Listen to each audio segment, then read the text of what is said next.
ஒரு 3 ரூபா டாக்டருக்கு இன்னைக்கு இத்தனாயிரம் கோடி சொத்து எப்படி வரும்? நீங்கள் அதெல்லாம் எங்கே எப்படி வந்தது? தம்பி அன்புமணி வந்து மருமகளை வந்து என் காலை பிடிச்சி கெஞ்சிருந்தனால நான் வந்து பிஜேபி என்டிஏ கூட்டணி போயிட்டேன். ரைட், என்டிஏ கூட்டணி பிஜேபியும் அதிமுகவும் என்டிஏ கூட்டணியில் தானே இருக்கு. இப்போ போகிறதுக்கு என்ன சந்தேகம்? நாங்கள் அதே கூட்டணியில் தொடர்வேன்னு ஏன் வாய் தந்து சொல்ல மாட்டேங்குதான் எல்லாரும் கேட்குறாங்க. நீயே பணம் இல்லாத வரைக்கும் ஐயா ராமதாஸ் வீரமாக இருந்தார். பலாயிரம் கோடி பணம் சேர்ந்தவொன்னே அவர் கோழி ஆகிட்டார் ராமதாஸ். இனியும் பழைய மாதிரி இந்த ஜாதி சண்டைகளை தூண்டி விட்டு குளிர்காயெல்லாம் முக்க முடியாது. எல்லாம் வன்னியர்கள்லாம் படிச்சுட்டாங்க. இப்போலாம் இது மாதிரி சண்டை கூட்ட போயா வேலையில் போயா அப்படின்ட்டு போகிறதுக்கு எங்களை முட்டி விட்டு நீ கோடிக்கணக்கில் சம்பாதிச்சுக்கிது நாங்கள் போய் ஜெயிலில் வருஷக்கணக்கில் இருக்கணுமா? திமுக ஆட்சியில் ஈரல் கெட்டு போய் காவல்துறை வந்து சுத்தமாக செயல்படலைன்னு தான் சொல்லணும்.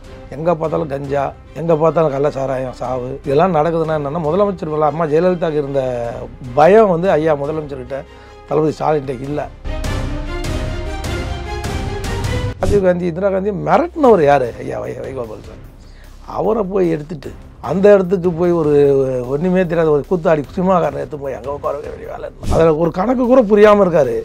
ஏற்கனவே 18.4% ஓட்டு வந்து என்டிஏ கூட்டணிக்கு வச்சுருக்காங்க கையில். எடப்பாடி 23% வச்சுருக்காங்க. 18.4 23% எவ்வளோ ஆச்சுங்க? கிட்டத்தட்ட 36-37% ஓட்டு அவங்க கையில் இப்போ ரெடியாக இருக்குது. அதனால தான் பாமக உடைக்க பார்க்குறாங்க. வாழ்நாள் எதிரியாக நினச்ச பிஜேபி போய் திராவிட மாடல் தலை குப்புற போய் விழுந்து நம்மளை மகனையும் என் குடும்பத்தையும் காப்பாற்றுன்ற அளவுக்கு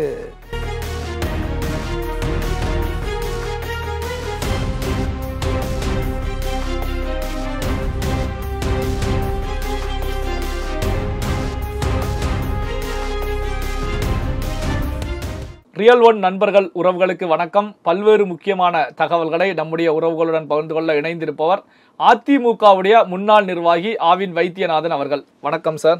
நேயர்களுக்கு வணக்கம். பல கோடி ரூபாய் சொத்து பிரச்சனை தான் இங்க நடந்துகிட்டு இருக்கு அப்படின்னா, இது பெருவாரியான சொத்துக்கள் கட்சி சார்புடைய சொத்துக்களாகத்தானே இருக்கும், இல்ல அவருடைய தனிப்பட்ட பேர்ல இருக்கக்கூடிய சொத்துக்கள்? கட்சி பேர்ல ஒண்ணுமே இல்லை. பாட்டாளி மக்கள் கட்சி பேரில் ஒன்றுமே இல்லை. சரஸ்வதி ட்ரஸ்ட்டுன்னு சொல்லி ஒரு ட்ரஸ்ட்டு ஆரம்பித்து அதில் இவர் மாப்பிள்ளை, இவர் பெரிய பொண்ணு, சின்ன பொண்ணு, எல்லா பொண்ணும் பேர்லேயே ஒரு ட்ரஸ்ட் மெம்பர் ஆகிட்டார். ப்ராப்பர்ட்டி ட்ரஸ்ட்டு ப்ராப்பர்ட்டியாக இருக்குது. ஆனால் ட்ரஸ்ட்டில் வெளியால் யாரும் கிடையாது. ஒரு குடும்பம் மட்டும்தான் இந்த வன்னியர் ட்ரஸ்ட்டில், வேறு யாருமே கிடையாது. குறைஞ்சபட்சம் காடு வெட்டி குரு கூட இல்லை. அந்த 21 குடும்பம் இவரால் குண்டடிப்பட்டு செத்தாங்களே இந்த வன்னியர் போராட்டத்துக்கோசம். மரம் வெட்டி காடு வெட்டி அங்கங்கே துப்பாக்கி சூடு நடத்துனாங்கல்ல, அதில் செத்த குடும்பத்தில் யாராவது ஒருத்தர் இருக்காங்க. அதில் ஒரு 3 ரூபா டாக்டருக்கு இன்றைக்கி இத்தனாயிரம் கோடி சொத்து எப்படி வரும்? நீங்கள் யாருன்னா எங்கே எப்படி வந்தது அப்படின்னு யாருன்னா கேட்குறாங்களா? அந்த பத்திரிக்கையாளர்களும் சரி, 2 பேரும் பேட்டி எடுக்கிறாங்க. எல்லாம் சரியா? ஐயா அன்றைக்கி எடுத்துன்னு வந்து எதுக்கு அன்புமணி சேர்த்திங்க, இன்றைக்கி எதுக்கு வேணான்றீங்க? திரும்ப சரி அவர் வேணாம், நான் தப்பு பண்ணிவிட்டேன், நான் சாட்டையால் அடிங்க, முச்சத்தை நிற்க வச்சு அடிங்க எல்லாம் சொன்னீங்க. திரும்ப இன்னொரு பேரன் எடுத்து வந்து திரும்ப அரசியல் எதுக்கு இன்னொரு வாட்டி கவுண்டர் செக் வைக்கிறீங்க அன்புமணி அப்படின்னு பத்திரிகையாளரும் கூட அவரை வந்து முற்றுகிற மீடியா கூட கவுண்டர் கேள்வியே கேட்க மாட்டாங்க. அப்படி சொரணை வந்து ஏன் அப்படி ஆகிட்டாங்கன்னு தெரில. அன்புமணியாக இருந்தாலும் சரி, இவராக இருந்தாலும் சரி, கேள்வி துணை கொண்டு பதிலை வாங்கினேன். இப்போ என்ன பிரச்சனை? அப்போ அன்றைக்கி உங்கள் செலெக்ஷன் கமிஷன் நீங்கள் போன செலெக்ஷன் தப்பு தானே? சரி, அன்றைக்கி தான் தப்பு பண்ணிங்க, ரைட்டு. இன்றைக்கி வந்து இதே சர்வாதிகாரத்தோட இளைஞரணி பொறுப்புக்கு வந்து ஒரு தலைவருக்கு, அது கட்சி இயக்கத்தின் தலைவருக்கே தெரியாமல் நீ ஃபவுண்டர்ன்றதுனால தலைவரை வந்து ஓவர்டேக் பண்ண முடியுமா? அவருடைய கன்சல்ட் வாங்கணும்ல. பேரன் தானே கொண்டு வரீங்க. உங்கள் பேரனுக்கோசம் தானே இப்போ தமிழ் குமரன் இவரோட பையனுக்கோசம் நீங்கள் போராடலையே. ஜிகே மணி அவர் பையனுக்கோசம் போராடி தான் ஒத்துன்னு இருப்பான். இல்லை அன்றைக்கி இவர் சொன்ன மாதிரி குரு காடுவெட்டி குரு மாவீரன் காடுவெட்டி குரு குடும்பத்துக்கோசம் போராடி தான் ஒத்துட்ருப்பாங்க, ஏற்றுட்ருப்பாங்க. இல்லை வேல்முருகன் வெளியே போனாப்புலையே அன்றைக்கி நீ சொல்லியிருந்தாலும் இது பண்ணுவாங்க. தொடர்ந்து ஏகே மூர்த்தி அன்புமணி வந்து நல்ல ஒர்க்கர். ஏகே மூர்த்தி அவரை தொடர்ந்து அசிங்கப்படுத்திட்டு வரும்போது அன்றைக்கி நீ தடுக்காமல் ஒட்டுமொத்தமாக வச்சு இப்போ வந்து பேரனுக்கோசம் நீங்கள் வந்து இது மாதிரி பண்ணுறதை வந்து எந்த வன்னிகுல செலுத்துற மக்களும் ஏற்றுக்கலை. பாட்டாளி சொந்தங்களும் இவரையே முகம் சொல்லிக்கிறவருக்கு இவருடைய பேருக்கு எடுத்துக்கிட்டார் ஐயா ராமதாஸ். நான் அதிமுகவோட கூட்டணி வைக்கலாம். தம்பி அன்புமணி வந்து மருமகளை வந்து என் காலை பிடிச்சி கெஞ்சிருந்தனால நான் வந்து பிஜேபி என்டிஏ கூட்டணிக்கு போயிட்டேன். ரைட்டு, அது கடந்த காலம் நடந்து முடிஞ்சு போச்சு. இப்போது என்டிஏ கூட்டணி பிஜேபியும் அதிமுகவும் என்டிஏ கூட்டணியில் தானே இருக்குது. இப்போ போகிறதுக்கு என்ன சந்தேகம்? நாங்கள் அதே கூட்டணியில் தொடர்வேன்னு ஏன் வாய் தந்து சொல்ல மாட்டேங்க தான் எல்லோரும் கேட்குறாங்க. இப்போ அப்பாவும் ஒருத்தர் ஒரே இடத்துல தான் போகணுன்றாங்க, பையனும் ஒரே இடத்துல தான் போகணுன்றாங்க. அப்போ உங்கள் மனசில் இது ரெண்டுமே இல்லைன்னு தானே அர்த்தம். அப்போ திமுகவுக்கு போகணுன்னு தானே நீங்கள் நினைக்கிறீங்க. அதனால தானே வன்னியர்குல சத்திரிய மாநாடு இது சித்ரா திருவிழாவில் என்ன சொன்னீங்க? தம்பி ஸ்டாலினுக்கு நன்றி, தமிழக அரசுக்கு நன்றி, காவல்துறைக்கு நன்றின்னு எப்பயுமே பிரயோக அந்த வார்த்தைகள்லாம் அன்றைக்கி வந்தது எப்படி? தளபதி ஸ்டாலினுக்கு பாராட்டியான்னு தெரிவிச்சிங்க? தெரிவிக்கக்கூடாதுன்னு சொல்ல வரல. அப்போது உங்களுடைய நீங்கள் இவர் போகிறதுக்கு ரெடியாக இருக்காரு. அவங்க டோரை சாத்தி வச்சுருக்காங்க. திரும்ப இவர் போனால் திரும்ப டோர் திறந்து வெளில போயிடுமே அப்படின்னு இவர் ஸ்டெப்னி மாதிரி ஸ்பேரில் வச்சுருக்காங்க. அவங்கள தவிர திரும்ப வெளில தானாக போட்டோம். திமுகவோட பாலிசி அவங்கள வெளில அனுப்பினாது போனால் ஐயா உள்ளே கூட்டுக்கலாம். அப்போ நீங்கள் என்டிஏ கூட்டணியிலே இருக்க விரும்பல, அதிமுக கூட்டணியிலே இருக்க விரும்பல, பிஜேபி கூட்டணியிலே இருக்க விரும்பல, திமுக கூட்டணிக்கு உள்ளே போகிறதுக்கு நீங்கள் இப்போ என்டிஏவும் அதிமுகவும் ஒன்றா தானே இருக்குது. இப்போ என்ன உங்களுக்கு நெருடல்? முன்ன தனித்தனியாக பிரிஞ்சிருந்தாங்க, நம்ம இப்படி போகிறதா அப்படி போகிறதான்னு ஒரு சங்கோச்சம் இருந்தது. இப்போ தான் 2 பேரும் ஒன்றா இருக்காங்களே, அப்புறம் என்ன உங்களுக்கு பிரச்சனை? இது ஒரு பிரச்சனையான்னு கேட்குறேன் நான். பிரிந்தவங்க அவங்களா வெளில போனாங்க, இப்போ அவங்களா போய் டெல்லி போய் அவங்களா போய் சேர்ந்துட்டாங்க. நம்ம ஏற்கனவே தான் பாமக ஏற்கனவே என்டிஏ கூட்டணியில் தானே இருக்கிறோம். நூற்றுக்கணக்கான ஆயிரக்கணக்கான கோடி ரூபாய் சொத்து பிரச்சனை அப்படின்னு எடுத்துக்கிட்டா, இந்த சொத்து பிரச்சனையில தைலாபுரத்துல டாக்டர் ராமதாஸ் கூட இருக்கக்கூடிய பெண்மணி அவர்களும் சம்பந்தப்பட்டிருக்கார்களா? ஏன்னா சொத்து பிரச்சனை அப்படின்னா இங்க நாத்தனார் மருமகள் அப்படிங்கிறத தாண்டி அங்கு தலையீடு இருப்பதற்கான வாய்ப்புகள் இருக்கு. அவங்க மூலமாகத்தான் பெரிய அளவில் கிளப்பி விடப்பட்டிருக்கும். அப்படி அதிக அளவு ஏன்னா இதில் நிறைய சொத்துக்கள் அன்புமணி கிட்ட இருக்குது, அவங்களுடைய ஒய்ஃப் கிட்ட இருக்குது, சௌமியா அன்புமணி கிட்ட இருக்குது, இவங்க புள்ள பேத்திங்கிட்ட இருக்குதுன்றதுனால கூட இந்த பிரச்சனையை வரும். இப்போ அவர் கிட்டத்தட்ட இறுதி காலத்தில் தானே நெருங்கிட்டு இருக்காரு. அவர் 89 வயசுன்றது மிகப்பெரிய வயசு தானே. அதனால் இப்பயே சொத்துக்களை அப்பாட்ட சண்டை போட்டு பெண்கள் வீட்டில் இருக்கிற பொங்கல் பஸ் இருந்தால் நம்மளுக்கு தெரியுமே, சண்டையை போட்டு அப்பாவை தடை குத்து. பையன் அப்படி இருக்க மாட்டான்ல. பையங்கள்லாம் பேசாமல் அம்மாவோட சப்போர்ட்டில் தான் இருப்பாங்க பெரும்பாலும். அதில் இப்போ இந்த சண்டையை மூட்டி விட்டதுனால என்ன ஆச்சுன்னா, இப்போ பையனுக்கு எதுவும் என்னுடைய சொத்தில் ஒரு பகுதி பையனுக்கு போகக்கூடாது ஐயா ராமதாஸ் முடிவு எடுத்தது தகவல். அவர் பேரில் இருக்கிறது, அந்த ட்ரஸ்ட் பேரில் இருக்கிறது, அது திரும்ப இதே மாதிரி கூட ஆகிறதுக்கு வாய்ப்பு இருக்குது. இப்போ எல்லாம் மாவட்ட செயலாளர் அன்புமணி பக்கம் போனாலும் ட்ரஸ்ட் மெம்பர்களும் அன்புமணி பக்கம் போகிறதுக்கு நிறைய வாய்ப்பு இருக்குது. அதனால் இங்கே பிரச்சனையே பணம் இல்லாத வரைக்கும் ஐயா ராமதாஸ் வீரமாக இருந்தார். பலாயிரம் கோடி பணம் சேர்ந்தவொன்னே அவர் கோழி ஆகிட்டார் ராமதாஸ். நான் என்ன கேட்குறேன், பையன் சரியில்லை, பையனுக்கு அந்த வீரம் இல்லைன்னா அந்தக்கும் நீங்கள் தான் பொறுப்பு. நான் என்ன சொல்கிறேன், வெளியாளுக்கு வெளியாள் இப்போ என்ன மாதிரி வைத்தியநாதன் நேற்று வன்னியர் எடுத்துகிட்டு நீங்கள் அந்த பதவிக்கு உட்கார வச்சுட்டு இருந்தீங்கன்னா வைத்தியநாதனை பற்றி உங்களுக்கு தெரியாதுன்னு நீங்களே தூக்கி வளர்த்து நீங்களே உன் பையனை கிட்டேருந்து பார்த்து ஒவ்வொரு வயசையும் கிட்டேருந்து கணக்கிட்டு பார்த்து வளர்த்த உங்களுக்கு உன் பையனுடைய வீரம் என்ன, வீக்னஸ் என்னன்னு தெரியுமா தெரியாதா? எல்லாத்துக்கும் நாடி துடிப்பு பிடிச்சி பார்க்குற டாக்டர் ஐயாவுக்கு அன்புமணி சிறப்பாக செயல்படுவாரா இல்லையா, மாற்றம் முன்னேற்றம் அன்புமணின்னு சொல்லி பட்டி தொட்டிலாம் ரீச் பண்ணாரா இல்லையா? குடும்பத்திலே சகனி வச்சுன்னு தோக்கடிச்சிங்கன்னா என்ன பண்ணுவோம்? 10,000 ஓட்டில் தான் தோத்தாங்க சௌமியா அன்புமணி. நீங்கள் உங்கள் குடும்பம் எல்லாம் போய் பக்கத்தில் இந்த வேலை பார்த்துருந்தீங்கன்னா ஜெயிச்சிருப்பாங்களே. ஜெயிச்சிருந்தா நீங்கள் ஒரு மத்திய மந்திரி கட்சி இருக்கு, பாமகக்கு கட்சி பயங்கரமாக வளர்ந்துருக்குமே. இப்போ கூட இவ்வளோ ஆர்ப்பாட்டம் இவ்வளோ கலாட்டம் எதுக்கு பண்ணுறீங்க? அன்புமணிக்கு ஐயா எடப்பாடி கொடுக்கறதுக்கு ரெடியாக இருக்காரு. இதை தடுக்கணுன்ற மோட்டிவ் தான் இப்போ அன்புமணி பேரை நான் அதிமுக கொடுக்கணும்னா அந்த வெறுப்பு உணர்ச்சியை தூட்டி விட்றாரு. எப்படி பாருங்க, நான் அதிமுக கூட தான் போகணும்னு நினச்சேன், இவர் தான் பிஜேபி கூட போயிட்டாரு, வெறுப்புன்ற நெருப்பை கக்கி விட்றாரு. எப்படி திரும்ப நீ சீட்டு குத்துறாதரா அன்புமணிக்கு? என் பேரன் நாஞ்சல் சம்பத்துக்கு என்கிட்ட கூட நான் நாஞ்சல் பேரன் வந்திருக்காங்க, முகுந்தன் கொடுத்துலாம் பார்த்து நம்ம கொடுப்போம். இது வன்னியகுல சத்திர மக்கள் ஐயா ராமதாஸ் மேலே கொஞ்சம் நெஞ்சு இருந்த மரியாதையே சுத்தமாக ஏற்கனவே இந்த ஆள் சொன்னால் ஓட்டு போகிறது இல்லைங்க. எங்கே வன்னியர்கள் அப்படி போட்டு தான் விற்கிற வண்டி ஃபுல்லாக கிட்டத்தட்ட 90% வன்னியர்கள் இருக்கிற தொகுதி அது. 1,20,000 ஓட்டு வன்னியர்கள் இருக்கிற தொகுதி அது வைக்கிற வண்டி. பை எலெக்ஷன் அதிமுக நிற்கல இல்லை. இவங்க 40,000 ஓட்டு தானே வாங்கினாங்க. யாரு? பாமக. மிச்சம் ஓட்டு எங்கே போச்சு? பாமக திமுக தானே. இது அதிமுக தொண்டனே இருக்கிற வன்னியர்களே திமுக ஓட்டு போனது தவிர பாமகவுக்கு போகல. இது நம்ம சிவி சண்முகம் அவ்வளோ பண்ணியிருக்காரு. அந்த மாவட்டத்துக்கு விழுப்புரம் தொகுதிக்கெலாம் அவர் பண்ண மாதிரி எந்த சட்டமன்ற உறுப்பினரும் அவ்வளோ செய்திருக்க முடியாது. கேட்குறவங்களாம் பண்ண அள்ளி கொடுப்பாரு வள்ளல் மாதிரி. அவர் தோத்தாரு. அவர் ராமதாஸ் ஐயா கூட்டணியில் வச்சுன்னு வேறு சிவி சண்முகம் சாதாரண லட்சுமணன் அவர் கூட எடுப்பு வேலை பார்த்துருந்தார். டாக்டர் லட்சுமணன் வெற்றி பெறான். இன்னொரு வன்னியர் தான் நாங்கள் ஜெயிக்கிறோம். ஆனால் அந்த வன்னியர் யாரு? திமுகவில் இருக்கிற வன்னியர் ஜெயிக்கிறான். பாட்டாளி மக்கள் கட்சிக்கும் அதிமுக இருக்கிற வன்னியர் சிவி சண்முகம் இவர் ஜெயிக்க மாட்டார். பொன்முடி எடுத்து நின்னா கூட போகல.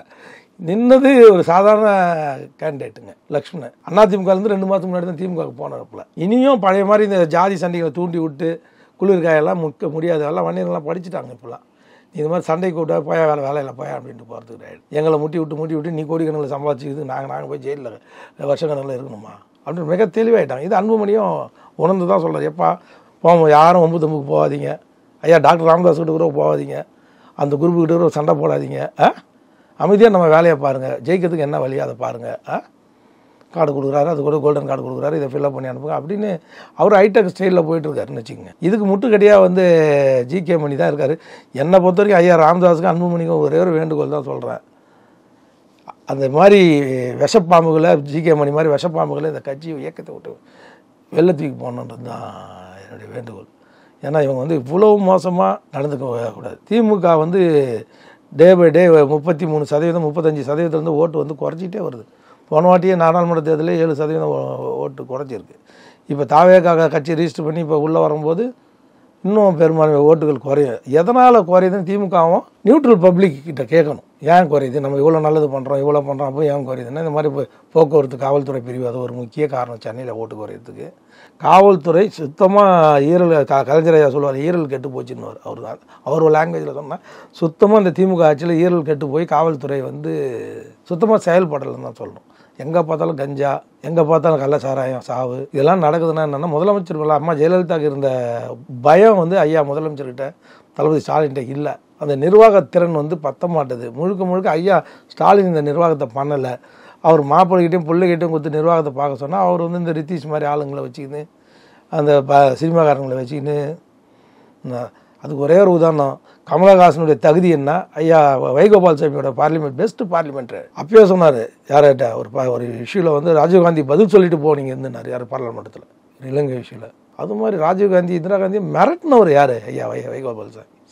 அவரை போய் எடுத்துட்டு அந்த இடத்துக்கு போய் ஒரு ஒன்றுமே தெரியாத ஒரு கூத்தாடி சினிமாக்காரனை எடுத்து போய் அங்கே உட்கார வேண்டிய வேலை என்ன. இதெல்லாம் உதயநிதி பண்ணுறது. நம்ம வாக்கு கொடுத்தாருன்னா ஐயா எடப்பாடிக்கு தான் வாக்கு கொடுத்தாரு, தேமுதிக கொடுத்தாரா, தகுதி பார்க்கணும். இல்லை அங்கே போய் சுதீஷ் போய் என்ன பண்ண போகிறான், இங்கே இருக்கிற பொம்பளை பசங்க கூட டான்ஸ் ஆடி இருந்தால் இப்போ அங்கே போய் டான்ஸ் ஆட போவான். இதான் நடக்கும் சுதீஷ்ட்டு. இவன் கமலஹாசன் என்ன பண்ணுவான், இதே வேலை தான் பார்ப்பான். இப்போ கூட வில்சனை வில்சனை விட்டு வச்சாங்க, சண்முக சுந்தரம்லாம் எடுத்துகிட்டு. வில்சன் வந்து இப்போ வந்து இந்த டாஸ்மாக் ஊழலில் மகனை காப்பாற்றுவதற்காக அவர் வந்து அதிகமாக தேவைப்படுது. யாருக்கு, ஒரு வழக்கறிஞர் வில்சனை சார்ஜா பண்ணி அங்கே வச்சுருக்கிறாங்க. அவருடையும் பெருசாக பார்லிமெண்ட்டில் பெருசுக்கு கிழிச்சிட மாட்டார். அங்கே சுப்ரீம் கோர்ட்டுக்கு ஒரு வக்கீலாக அவருக்கு சீனியர் கவுன்சில் வேணுன்றதும் அவர் வச்சுட்ருக்காரு. வில்சனோட தகுதியானவங்க யாரும் திமுக இல்லையா? ஏன் வைகோபால் சாமியோட அதோட சண்முக சுந்தரம் இருந்தார். திமுக அடிபட்டு ரத்தம் விழுந்து சிந்தி ரத்தம் காயம் எல்லாம் சிந்தி துண்டு துண்டாக வெட்டி போட்டானுங்க. எப்போ எதிர்கட்சியில் அவரை சண்முக சுந்தரம் அவர் எங்கே போனார், எடுத்துட்டீங்க. அட்வொகேட் ஜெனரலாக இருந்தாலும் அதையும் பிடிங்கிட்டீங்க. உயிர் தியாகம் பண்ணியிருப்போம். கிட்டத்தட்ட உயிர் செத்து போயிடுச்சவர் யார், சீனியர் கவுன்சில் சண்முக சுந்தரம். அவருக்கு பிடிங்கிட்டீங்க. அக்கா கனிமொழி சொல்கிறதுக்காக அந்த அம்மாவுக்கு யாருக்கு, சல்மா அக்கா தம்பி சொல்கிறதுனால கமலஹாசனுக்கு. இப்படி இருந்தால் இந்த கட்சி எப்படி உருப்பிடும்? திமுகவோட அத்தியாயம் வந்து முடிவுரை எழுதப்பட்டுரும். அதில் ஒரு கணக்கு கூட புரியாமல் இருக்கார். ஏற்கனவே 18.4% ஓட்டு வந்து என்டிஏ கூட்டணிக்கு வச்சுருக்காங்க கையில். எடப்பாடி 23% வச்சுருக்காங்க. 18.4 23% எவ்வளோ ஆச்சுங்க? கிட்டத்தட்ட 36-37% ஓட்டு அவங்க கையில் இப்போ ரெடியாக இருக்குது. அதனால தான் பாமக உடைக்க பார்க்குறாங்க. புரிஞ்சுங்க, ஆட்டோமேட்டிக்காக வெற்றி. 2020 இந்த கூட்டணி இன்றைக்கி ஃபார்ம் ஆச்சுன்னா தடுக்கவே முடியாது, வெற்றி கூட்டணி. அதுக்கப்புறம் கம்யூனிஸ்ட் வந்து திமுகவோட ஒத்து போகல. ஜாக்டாஜி எல்லா விஷயத்தையும் தொழிற்சங்கத்தில் பிரச்சனை. அதனால் கம்யூனிஸ்ட் எப்படா தாவேக்காக்குள்ளே ஓடுவான்ற மாதிரி இருக்குது. தாவேக்கா வந்து சிறுபான்மை ஓட்டை வந்து இந்த வாட்டி வந்து தாவேக்காக்கு விழுன்றது தான் உளவுத்துறையோட கணிப்பாக இருக்குது. திமுக போய் கொஞ்சம் குழாட்டி போய் மோடி காலில் வந்து சந்திரபாபு நாயுடு அழைச்சின்னு போய் அவர் காலில் போய் வந்து பையனை தான் குடும்பத்துக்கோசம் மக்களுக்கோசம் போயிருந்தா கூட பரவாயில்ல. யார் நம்ம குடும்ப உறுப்பினருக்கோசம் போய் அங்கே போய் விழுந்ததை வந்து கூட்டணி கட்சிக்காரங்களை ரசிக்கல. திருமா உள்பட திருமா உள்பட இதை வந்து ரசிக்கலை. ஸ்டாலின் வந்து இவ்வளோ கேவலமாக போய் தன் மகன் குடும்பத்துக்கோசம் போய் காலில் விழுந்திருக்காரு, மோடி காலில் போய் விழுந்திருக்காரு. அது சும்மா போனாலும் பக்கத்தில் ஆந்திரா ஸ்டேட் சிஎம் கூட போய் செய்திருக்காரு. இது எல்லாமே இப்போ இருக்கிற மீடியா பார்ல இதெல்லாம் எங்கே நீ யாரோட பேசினா அது முன்னாள் கனிமொழியாக போய் எப்படியாவது காப்பாற்றுங்க, எங்கள் அண்ணா உயிரோடவே இருக்க மாட்டார், ஃபுல்லாக அரெஸ்ட் ஆனா வீட்டில் கிச்சன் கேபினெட் கொடுத்த ப்ரெஷரில் இதெல்லாம் கொஞ்சம் கூட யோசிக்காமல் அங்கே போய் 3 ஆண்டு காலம் மக்கள் இதே விஷயம் இந்த இடத்துல அம்மாவை கம்பேர் பண்ணுறோம். ஒரே ஒரு கம்பேர் பண்ண அம்மாவுக்கு வந்து சொத்து கொழிப்பு வழக்கு வந்து வந்துடுச்சு. அம்மா மோடி நினச்சாருன்னா இந்த வழக்கில் அம்மா நம்ம காலில் விழுந்துச்சுன்னா இந்த அம்மாவை காப்பாற்றலாம் தான் அவ்வளோ நாள் எழுத்தார் இந்த வழக்கை. ஆனால் அம்மா வந்து மோடியா லேடியான்னு கேட்டதுக்கப்புறம் ஆதரிக்க வேண்டிய இடத்துல மக்கள் பிரச்சனைக்கோசம் ஆதரித்தாங்க, எதிர்க்க வேண்டிய இடத்துல கண்டிப்பாக எல்லாரும் கூட அதிகமாக எதிர்த்தாங்க. அதனால தான் உதயமின் திட்டத்துக்கு அம்மா கையெழுத்து போடல, இந்த மதுரை வாயில் பார்க்கும் திட்டத்துக்கு கையெழுத்து போடல. அது மாதிரி நிறைய திட்டத்துக்கு அம்மா ஆகிட்டு எதுக்குமே வந்து சென்ட்ரல் கவர்மெண்ட்டோட அம்மா ஒத்தே போகல. மிரட்டுறாங்க அம்மாவை, என்னது உங்களுக்கு அடுத்த இதில் வந்துடும் 2 மாதத்தில் உங்களுக்கு சுப்ரீம் கோர்ட்டில் ஏறிங்க உங்களுக்கு கன்வென்ஷன் தான் வரும், பரவாயில்லன்ட்டாங்க. என்ன சொன்னாங்க அம்மா, நான் செத்தாலும் பரவாயில்ல, அதே மாதிரி காவேரி இஷ்யூ நான் செத்தாலும் பரவாயில்ல, ஆனால் நான் தமிழ்நாடோட நலனை வந்து எந்த தருணத்தையும் விட்டு கொடுக்குமான்னு சொல்லிட்டு அம்மா வந்து கடைசி 5 நாள் இன்சுலினே எடுக்கல, மாத்திரையே போடல, சாப்பிடலை.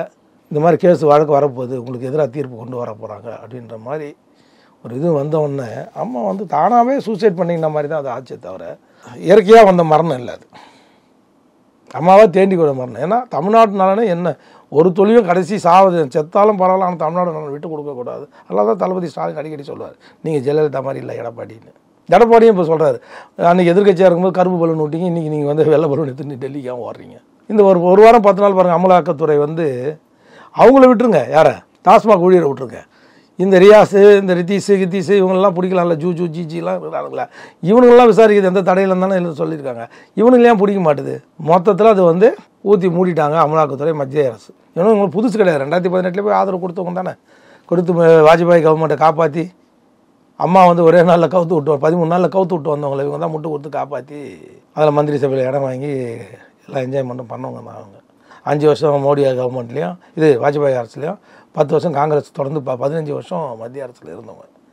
இன்றைக்கி என்னமோ இப்போ நீட்டை கொண்டு வந்ததுலேருந்து எல்லாத்தையும் கொண்டு ஜிஎஸ்டி கொண்டு வந்ததுலேருந்து மீத்தேன், ஈத்தேன், ஹைட்ரோ கார்பன் இது எல்லாத்தையும் கொண்டு வந்து நாசம் பண்ணது எல்லாமே திமுக மத்திய அரசோட கைக்குடி. அதே மாதிரி நெய்வேலி எல்லா பிரச்சனையும் திமுக தான் கையெழுத்து போட்டு இப்போ வந்து பரிசுத்த ஆவி மாதிரி திமுக வந்து பேசுறது வந்து யாராலையும் ஏற்றுக்கவே முடியாது.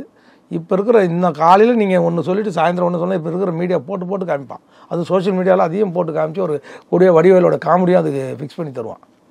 அதனால் முன்ன மாதிரி ஏமாற்ற முடியாது. பொதுக்கூட்டம் பேசி இதெல்லாம் போய் ஊராக போய் ரீச் பண்ணலாம் தேவை. 5 நிமிஷத்தில் நம்ம இப்போ ரியல் ஒன்றில் இப்போ பேசிட்டு இருக்கிறோம், அதுக்குள்ளே இன்னொரு 1/2 hour ஏரில் போனோன்னா ஆட்டோமேட்டிக்காக தெரிஞ்சிடும். அதனால் தளபதி ஸ்டாலின் தன் ஆட்சியை தக்க வைத்துக்கிறதுக்குன்னா கூட்டணி கட்சியை தக்க வைக்கணும். ஏன்னா அதிமுக திரும்ப சொல்கிறேன், 2 மடங்கு பலமான கட்சி அம்மா இருந்த வரைக்கும் திமுகவோட. கூட்டணி பார்த்தால் தான் திமுக வர முடியுமே தவிர கூட்டணியே இப்போ வந்து நம்பிக்கைக்குரிய திமுக தலைவராக இல்லைன்றது தான் வருத்தம். அதுக்கான இன்றைக்கி ஒரு கல் உருவிட்டாங்க. இது மதிமுக. அதே மாதிரி மதிமுக வைகோபால்சாமியோட சிஸ்டரும் யாரும் இன்றைக்கி இறந்துட்டாங்க. அதுக்கு உடனே அதை சரி பண்ணுறதுக்கு தளபதி ஸ்டாலின் உழுந்தரிச்சின்னு அங்கே போயிருக்காரு. இதெல்லாம் வந்து இப்போ அவர் நாளில் பார்த்தாவே இருக்குது, பயமாக இருக்குது யாருக்கு ஸ்டாலினுக்கு. அதனால தான் சொன்னேன், முன்ன மாதிரி இல்லை. இப்போ வந்து இந்த பொறுப்பு அனைத்தையும் மாப்பிள்ளை கிட்டேருந்து பிடிங்கிட்டாங்க. இந்த 4 பேர் டீம் இருந்தாங்க இல்லையா, உதயநிதி தம்பிமார்கிட்ட எல்லாத்தையும் பிடிங்கி திரும்ப எல்லா பொறுப்பும் தளபதியோட பார்ட்னரும் அவரோட பழைய பிஏவமாக உள்ளாட்சித்துறை அமைச்சராக இருக்கும் ராஜா சங்கர்கிட்ட வழங்கியிருக்காரு தான் தகவல். ராஜா சங்கர் இந்த வரைக்கும் எந்த பிரச்சனையும் வரல. கொஞ்சமாக பணம் பார்ட்டி பண்ணு கொஞ்சம் பிஎஃப் கம்மியாக வந்தால் கூட பிரச்சனை இல்லை, ஆனால் பிரச்சனை இல்லாமல் இருந்தது. ஆனால் இவங்களை எட்டு வந்து விட்டதுனால நிறைய பிரச்சனை ஆயிடுச்சு நம்மளுக்கு. நம்ம எப்பவுமே நம்முடைய வாழ்நாள் எதிரியாக நினச்ச பிஜேபி போய் திராவிட மாடல் தலை குப்புற போய் விழுந்து நம்மளை மகனையும் என் குடும்பத்தையும் காப்பாற்றுன்ற அளவுக்கு எதுவுமே நெருங்கி விட்டாங்க. ராஜா சங்கர்கிட்ட பொறுப்பு வழங்குறது தான் தகவல். இப்போ ஸ்டாலின் அவர்கள் டெல்லி போயிட்டு வந்த பிறகு திமுக சைடில் இருக்கக்கூடிய சீனியர் தலைவர்களை பொறுத்த வரைக்கும் பாஜக குறித்த விமர்சனங்கள் குறைந்து விட்டது அப்படின்னு எடுத்துக்கலாமா? நேற்று கூட அண்ணன் எடப்பாடி அதை சொல்லியிருக்காரு. இதில் அந்த மீட்டிங்கில் யாரும் பாஜகவை பற்றி பேசக்கூடாது, அண்ணாமலை பற்றி பேசக்கூடாது, கூட்டணி வச்சு பேசக்கூடாது. திமுகவும் அதே மாதிரி சொல்லியிருக்கு, தேவையில்லாமல் பாஜகவை நீங்கள் யாரும் விமர்சனம் பண்ணக்கூடாது, தலைமை முடிவு பண்ணணும். கிட்டத்தட்ட 2018 எப்படி வாஜ்பாய் கிட்ட போய் சரண்டர் ஆனாங்களோ அது மாதிரி போய் சரண்டர் ஆகிட்டாங்க. அவங்களுடைய பார்வை எப்படி இருக்குன்னா, வேறு சந்திரபாபு நாயுடுமும் பீகார் முதலமைச்சர் நிதிஷுமே நம்பி இருக்க வேண்டாம், நம்மளுக்கு திமுக கிட்ட சொலையா 22 நாடாளுமன்ற உறுப்பினர் இருக்கிறாங்க, ஸ்டாலினை பணியை வச்சு தன்னுடைய கட்டுப்பாட்டுக்குள் கொண்டு வரணும் தான். இதில் திராவிடமாவது ஆரியமாவது, திராவிடமும் இல்லை ஆரியமும் இல்லைன்னு சொல்லி தளபதி ஸ்டாலின் கிட்ட வந்து அதனால தான் வந்து உங்களுக்கு ஒரு உன்னிப்பாக அது அசோக் நகரில் ஒரு போன வாரம் ஒரு நிகழ்ச்சி துர்கா ஸ்டாலின் நம்ம வந்தாங்க. யாருக்குன்னா பிஜேபியோட மூத்த தலைவர் கவர்னர் இலாகணேசன் வந்து அவர் வீட்டில் வந்து 10 வாட்டி அவர் காலில் ஊந்து ஆசீர்வாதம் வாங்கினாங்க துர்கா ஸ்டாலின் அவர்கள். ஆமாம். அதே மாதிரி சிபி ராதாகிருஷ்ணன்கிட்ட போய் பார்க்குறாங்க, அவரும் தளபதி ஸ்டாலினுக்கு ரெக்கமெண்ட் பண்ணுறாரு. இலாகணேசன் 2 கவர்னருமே தளபதி ஸ்டாலினுக்கு, அவர் வந்து திமுக மைண்டு தான் இலாகணேசன். அப்போ கலைஞர் ஐயா கிட்டே ரொம்ப நெருக்கம். அதனால் அவரை பார்த்து அவர்கிட்ட வந்து சதய விழாவில் போயிட்டு அது ஆசிரியர் வர மாதிரி அவரை கூல் பண்ணி என் பையனை காப்பாற்றுக்குன்னு சொல்லி அங்கேயே பேசி முடிக்கப்பட்டதாக தான் நம்மளுக்கு தகவல். எங்கே இலாகணேசன் வீட்டிலேயே தளபதி ஸ்டாலினை நம்ம வேலைக்காக வந்து அந்த அம்மாவே களத்தில் இறங்கி துர்கா ஸ்டாலின் அம்மா தன் மகனுக்கோசம் போய் மடிப்பிச்சை இறந்துருந்தாதான் தகவல் வருது. துர்கா ஸ்டாலின் அம்மா போய் ஐயா இலாகணேசன் கவர்னர்கிட்ட போய் மெதுவாக ஆளுநர்களாக வந்து என் பையனை காப்பாற்றுங்க, அவங்க நாள் மட்டும்தான் முடியும்னு சொல்லி. ஆனால் திமுக வந்து இது வந்து கூட்டணியில் இருக்கிறதுங்க. இஸ்லாமிய மக்களும் ஏற்றுக்கிறதில்ல, கிறிஸ்துவ மக்களும் இதை ஏற்றுக்கிறதில்ல, திருமாவளவனும் ஏற்றுக்கல, வைகோபால்சாமி ஏற்றுக்கல, ரெண்டு கம்யூனிஸ்ட்டும் திமுக மேலே ஒரு நம்பகமான ஒரு இல்லை. அதனால் இவங்க எல்லாம் சேர்ந்து தாவாக்க கூட போகலாமா அப்படின்னு எல்லாமே திருமாவளவன் ஏற்கனவே பேசி ஆதவாஜினோட பேசி தொடர்பில் தான் இருக்காங்க. வெளியில் ஏறத்துக்கு இது ஒரு பாயிண்ட்டாக சொல்லிவிட்டு வெளில வரத்துக்கு ஒரு சாக்கு கிடச்சிருக்கு. இப்போது யாருக்கு? திருமாவளவனுக்கு. நீ போய் அவங்க காலில் வந்துட்ட, இவ்வளோ நாள் என்ன சொன்ன, திராவிடம் சொல்லி எங்களை பிரெயின் வாஷ் பண்ணிவிட்டு இப்போ போய் இந்த பக்கம் மனைவியை விட்டுட்டு பொண்டாட்டி விட்டுட்டு அங்கே போய் விழா கணேசன் காலில் விழுறதும், விழா கணேசன் வீட்டு ஃபங்க்ஷனுக்கு போக வேண்டிய அவசியம் என்ன திமுக காரனுக்கு? அதாவது கடந்த காலத்தில் கலைஞர் அவர்கள் இருக்கும்போது அவரை தாண்டி ஸ்பெக்ட்ரம் ஊழல் விவகாரத்தில் கனிமொழி கைது செய்யப்பட்டாங்க. அது போன்ற ஒரு செயல்பாடு இப்போ இருந்துடக்கூடாது அப்படிங்கிறதுக்காக தான் துர்கா ஸ்டாலின் அவர்களே நேரடியாக களத்தில் இறங்கிட்டாங்க. உதயநிதி ஐயா மகனை காப்பாற்றுக்கு ஐயா நித்தி ஆயோக்கு 3 வருஷம் நான் போகாதவர் எங்களை புறக்கணிக்கிறாங்கன்னு சொல்லிட்டு இப்போ 2500 கோடி பள்ளி கல்வித்துறைக்கு தரல, மும்மொழி திட்டத்தை பணத்தை நாங்களே செலவழிச்சுக்கிறோன்னு சொல்லி அன்பில் மகேஷ் விட்டு அறிக்கை கொடுக்க வச்சுட்டு சட்டமன்றத்தில் பதிவு பண்ணிவிட்டு இப்போ போய் இந்த பணத்துக்கோசம் தான் போனேன்னு சொன்னால் மும்மொழி கொள்கைக்கு கையெழுத்து போட்டிங்களா? பணம் வந்துடும் சொல்லி அதை சொல்கிறார். இப்போது யார் தளபதி ஸ்டாலின் டெல்லியில் பேட்டி கொடுக்கும்போது ஏன் இது அன்றைக்கே போயிருந்தால் அந்த பணம் வந்திருக்குமே? அப்படி ஒன்றும் சர்வாதிகாரியாக மோடி நடந்துக்கலையே. தமிழக முதல்வர் போய் இது மாதிரி கேளுங்க, நான் எங்களுக்கு 1 வருஷம் டைம் கொடுங்க, மக்கள் மைண்டில் அது மாதிரி இல்லை, மும்மொழி கொள்கை தமிழ்நாடு மக்கள் ஒரு வித்தியாசம் பண்ணுவாங்க, மற்ற மாநிலத்தை கம்பேர் பண்ணும்போது இதை கம்பேர் பண்ண முடியாது, எனக்கு கலகோசம் வேணும், ஏற்கனவே நீட்னால எங்களுக்கு பாதிப்பு அடைஞ்சிருக்கு அப்படின்னு மோடிக்கிட்ட சொல்லி வந்திருக்கலாமே. இப்போ வேறு சந்திரபாபு நாயுடு வேறு போய் சரி பண்ணி அவரை வேறு கூப்பிட்டு அவர்கிட்ட போய் சரண்டர் ஆகி இதையும் நம்பாமல் யார் இவங்களையும் நம்பாமல் அந்தமாவே நேராக போயெல்லாம் கிடச்சி கவர்னர் காலில் ஊந்து பையனை காப்பாற்றுன்னு மடிப்பிச்சு எடுத்துகிட்டு வந்ததாக தான் கேள்வி. பல்வேறு முக்கியமான தகவல்கள் செய்திகளை நம்முடைய உறவுகளுடன் பகிர்ந்து கொண்டதற்கு நன்றி சார். நன்றி வணக்கம்.